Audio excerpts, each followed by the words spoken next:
हर रोज एक नई कहानी देखने के लिए चैनल को सब्सक्राइब करें और बेल आइकन को दबाना ना भूलें। राजपुर कहकर एक बहुत ही सुंदर गांव में लखन अपनी 24 साल की बेटी राधिका, बीवी कमला और बूढ़े पिता नरेश चंद के साथ रहता है। लखन और उसकी बेटी राधिका का गांव में एक ढाबा होता है जिसका नाम होता है घर का खाना। इस ढाबे में राधिका अपने हाथों से स्वादिष्ट और लजीज पकवान बनाती है। लखन सारा बाकी का काम संभालता है। राधिका के हाथ का स्वाद सबको बहुत पसंद आता है और सभी खूब तारीफ करते हैं। जो कोई उनके ढाबे पर आता वो दोबारा फिर से वहां खाना खाने न आए, ऐसा हो ही नहीं सकता। ये भटूरे मैंने तल दिए पापा, आप बस इन्हें छोले सलाद और रायते के साथ परोस दीजिए। वहां की टेबल पर 3 लोग बैठे हैं ना, उनका ऑर्डर है ये। ठीक है बिटिया। और वो मूली के पराठे और हरी चटनी बन गई? जी जी, चटनी ही बना रही हूँ। लखन खाना परोसता है और उस खाने को खाकर लोगों के चेहरे पर एक अलग सा तेज और एक अलग ही खुशी आ जाती है।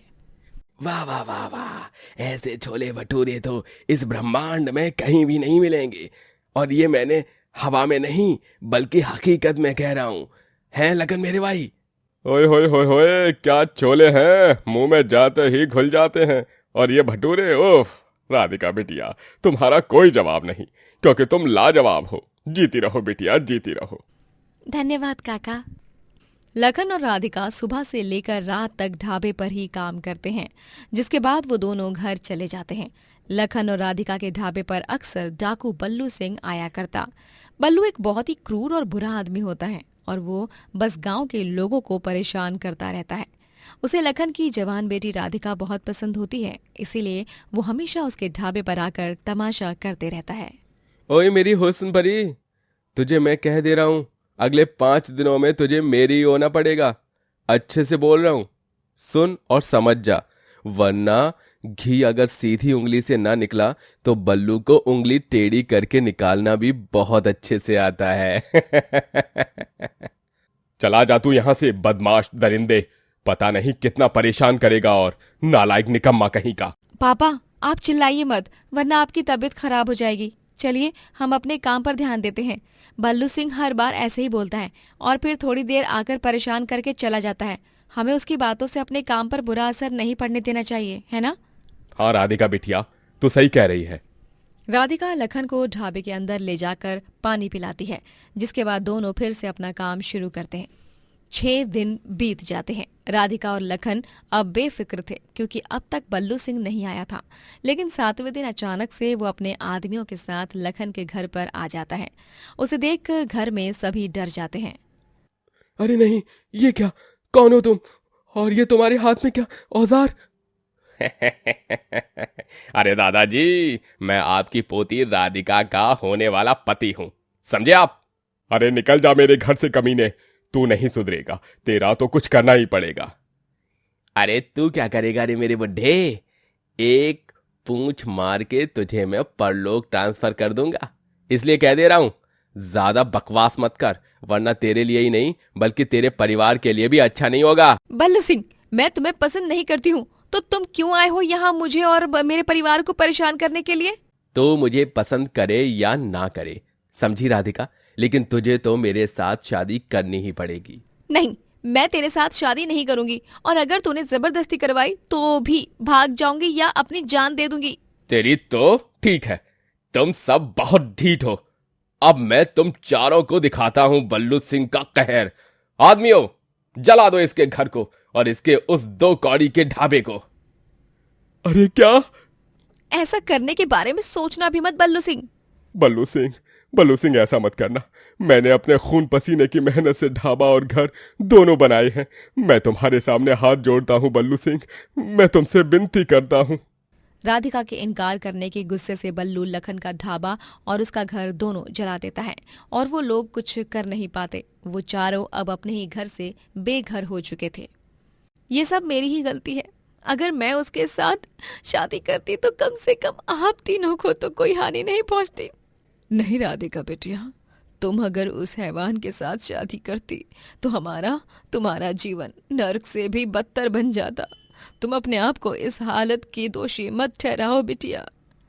मेरा ढाबा और मेरा घर दोनों एक पल में जलकर राख हो गए। अब हम कहाँ जाएंगे? नरेश बेटा, पास ही में मेरा दोस्त प्रेमलाल रहता है। हो सकता है कि उसके बेटा बेटी मान जाए हमें कुछ दिन तक रहने की जगह देने के लिए। लखन और उसका परिवार नरेश चंद्र के दोस्त प्रेमलाल के घर जाते हैं, लेकिन प्रेमलाल के बेटा बेटी लखन और उसके परिवार को रहने नहीं देते। बेचारा लखन अपने परिवार को साथ पहाड़ी की ओर चला जाता है, जहां उन्हें एक बंद हेलीकॉप्टर दिखाई देता है। वो चारों उसी में रहने लगते हैं और उसी में अपना छोटा सा घर बना लेते हैं। राधिका आसपास से सामान लेकर अब हेलीकॉप्टर में ही खाना बनाने लगती है। जब तक सब कुछ ठीक नहीं हो जाता तब तक हम इस हेलीकॉप्टर में ही रहेंगे और इसी में खाना पीना और सोना होगा। वैसे ये हेलीकॉप्टर है बड़ा अच्छा, बस बंद पड़ चुका है और थोड़ा सा टूट चुका है। शुक्र है भगवान ने हमें इस हेलीकॉप्टर के जरिए एक छोटी सी छत तो दे दी। उस पहाड़ी इलाके में अक्सर पर्यटक और गांव वाले घूमने आया करते हैं और वो लोग राधिका के स्वादिष्ट खाने की खुशबू सूंघकर उसके पास जाते हैं और राधिका उन्हें खाना खाने को देने लगती है। वाह, ये खाना तो बहुत ही टेस्टी है। इस गांव की फेमस डिश है ना ये? सच में ये गांव, यहाँ का खाना और यहाँ का वातावरण बहुत सुंदर है। और आपका ये छोटा सा हेलीकॉप्टर ढाबा भी। हेलीकॉप्टर ढाबा?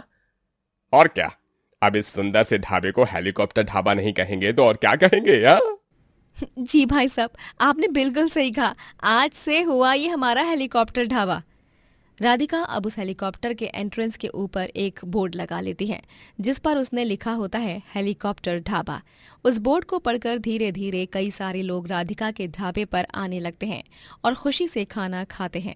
कुछ पर्यटक उस हेलीकॉप्टर ढाबे के वीडियोस और फोटोज सोशल मीडिया पर पोस्ट करते हैं, जिससे राधिका का ये हेलीकॉप्टर ढाबा पूरे देश में मशहूर हो जाता है।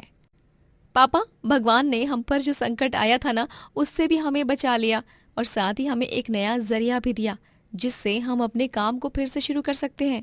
वो गोपी का बेटा जतिन बता रहा था कि हमारे हेलीकॉप्टर ढाबा के वीडियो को इंटरनेट पर पूरे 2 लाख लोगों ने देख लिया है। देख राधिका बिटिया, तू कितने आगे निकल गई। मुझे तो अपनी राधिका पर बहुत गर्व महसूस होता है। होगा क्यों नहीं भाई, आखिर नरेश चंद तिवारी की पोती है। ये सब पापा आपके और दादाजी के कारण ही हुआ है। माँ, मुझे तो खाना बनाना आप लोगों ने सिखाया है। राधिका हेलीकॉप्टर ढाबे में खाना बेच कर ढेर सारे पैसे कमाती है और फिर वो अपने परिवार संग गांव में एक बड़े घर में रहने लगती है और गांव में अपना एक रेस्टोरेंट खोलकर वहां पर खाना बनाकर बेचने लगती है। वो जीवन में खूब आगे तक जाती है। दोस्तों, अगर आपको ये कहानी पसंद आई तो लाइक करें, शेयर करें और कमेंट करके बताएं कि कहानी में आपको सबसे अच्छा क्या लगा।